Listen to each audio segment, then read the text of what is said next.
गांव और मॉडर्न बहू का करवा चौथ। पंडित जी कितनी सुंदर लड़की का रिश्ता लेकर आए हैं। मुझे तो ये लड़की देखते ही भाग गई। मोहित बेटा, तू बता, तुझे ये लड़की कैसी लगी? माँ, जो आपकी पसंद वही मेरी पसंद।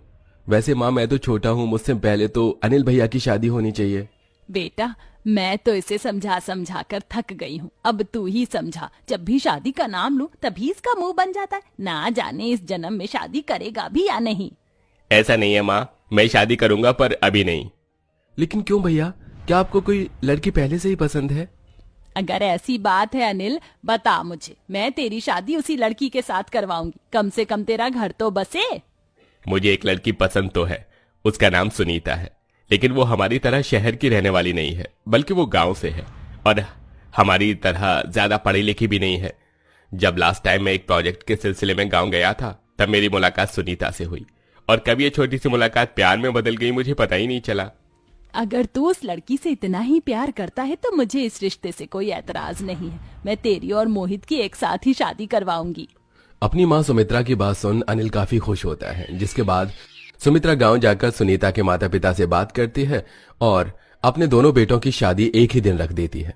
शादी की सारी रस्म खत्म होने के बाद सुमित्रा अपनी दोनों बहू का बड़े प्यार से गृह प्रवेश करती है। माँ जी, ये घर तो किसी बंगले से कम नहीं लग रहा है। क्या ये सच में मेरा ही ससुराल है? ऐसा घर तो मैंने शाहरुख खान की एक पिक्चर में देखा था। अरे बहू, ये शहर है और यहाँ पर ज्यादातर लोगों के घर तुझे ऐसे ही मिलेंगे। सुमित्रा अपनी गांव वाली बड़ी बहू को घर के बारे में बता ही रही होती है कि तभी घूंघट ओढ़ी शहरी बहू जानवी एकदम से अपना घूंघट ऊपर कर देती है।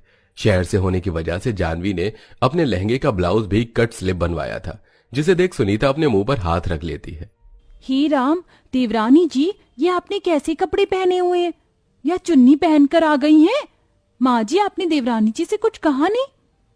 चुप कर गंवार, ये लेटेस्ट फैशन है। आजकल की सभी ब्राइड्स इसी तरह का ब्लाउज पहनती हैं, तेरी तरह ऊपर से नीचे नहीं, समझी? जानवी बहू, ये कोई तरीका है अपनी जेठानी से बात करने का? माफी मांगो इससे। मम्मी जी, आपने सोच भी कैसे लिया कि मैं इस गांव की गंवार से माफी मांगूंगी? न जाने क्या सोचकर आपने इस गांव की गंवार को मेरी जेठानी बना दिया। इतना कहकर शहरी बहू जानवी मुंह बनाकर अपने कमरे में चली जाती है। सुनीता बहू, तो जानवी की बातों का बुरा मत मानना। धीरे धीरे वो तुझे समझने लगेगी। सुनीता को समझाकर सुमित्रा भी अब अपने कमरे में चली जाती है और ऐसे ही दोनों बहुओं की शादी का दिन गुजर जाता है। अगले दिन होते ही सुनीता सुबह सुबह उठकर भजन गाते हुए भगवान की पूजा करने लगती है। ओम जय जगदीश हरे, स्वामी जय जगदीश हरे। भक्त जनों के संकट, दास जनों के संकट क्षण में दूर करे। ओम जय जगदीश हरे। सुनीता के भजन की आवाज को सुनकर सभी लोग नीचे आरती में आ जाते हैं।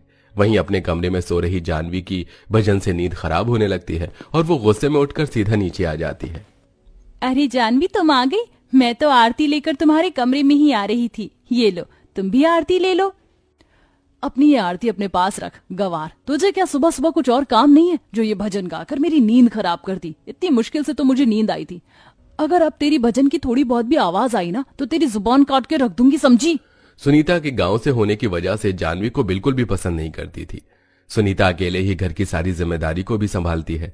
जहां सुनीता दिन भर घर के कामों में लगी रहती, वहीं जानवी कभी फ्रेंड्स के साथ मॉल जाती तो कभी क्लब। ऐसे ही समय गुजरता है और करवा चौथ को सिर्फ एक दिन रह जाता है। जानवी, सुनीता बहू, शादी के बाद ये तुम्हारा पहला करवा चौथ है। करवा चौथ पर सास बहू को सरगी देती है। इस सरगी के अंदर काजू बादाम किशमिश मिठाइयाँ सब कुछ है। कल सुबह सूरज निकलने से पहले तुम सरगी खा लेना और साथ में ये सुहागन का जोड़ा और श्रृंगार का सामान भी है। कल करवा चौथ पर तुम इन्हीं सामान से तैयार होना। सुनीता अपनी सास सुमित्रा से सरगी का सामान लेकर सुनीता के पैर छूकर आशीर्वाद लेती है, लेकिन वहीं जानवी भी सरगी का सामान देखकर मुंह बना लेती है। माँ जी, ये क्या आपने मुझे बेकार सा सामान दिया है? आपने सोच भी कैसे लिया कि मैं इतनी घटिया क्वालिटी की साड़ी पहनूंगी और ये लाल चूड़ियां और गंदी सी लिपस्टिक लगाऊंगी? मैं करवा चौथ पर क्या पहनूंगी ये मैं डिसाइड करूंगी, ना कि आप। इतना कहकर जानवी मुंह बनाकर चली जाती है। जानवी की बात सुन सुमित्रा को बुरा तो लगता है, लेकिन सुमित्रा उसे कुछ नहीं कहती। सुमित्रा के कहने पर सुनीता जानवी की सरगी ले जाकर उसके कमरे में रख देती है और वहीं दूसरी तरफ जानवी करवा चौथ कपड़ों की शॉपिंग के लिए एक बड़े से मॉल में जाती है। ये हुई ना बात, अब मिला है मुझे करवा चौथ के लिए एक परफेक्ट ड्रेस। जानवी बड़े से मॉल से अपनी करवा चौथ के कपड़े ले लेती है। साथ ही एक बड़े से पार्लर में जाकर manicure, pedicure, waxing, bleach, facial, cleaning, hair spa जैसी चीज करवाती है। कल तो करवा चौथ पर सबसे ज्यादा सुंदर मैं ही लगूंगी। पार्लर का काम खत्म होने के बाद जानवी सीधा घर पर आ जाती है और ऐसे ही रात हो जाती है। सूर्यदेव के निकलने से पहले सुनीता उठकर जल्दी से नहा धो लेती है और भगवान की पूजा पाठ कर सुमित्रा की दी हुई सरगी को भी अच्छे से खा लेती है। मैंने तो सरगी खा ली, लेकिन क्या जानवी ने खाई होगी? एक काम करती हूँ, उसे देख कर आती हूँ। अगर सो रही होगी तो सरगी खाने के लिए उठा भी दूंगी। सुनीता जानवी के कमरे के बाहर जाती है और काफी देर तक जैन के कमरे का दरवाजा खटखटाती है, लेकिन जानवी नींद में होने की वजह से दरवाजा नहीं खोलती और बेचारी सुनीता वापस आ जाती है।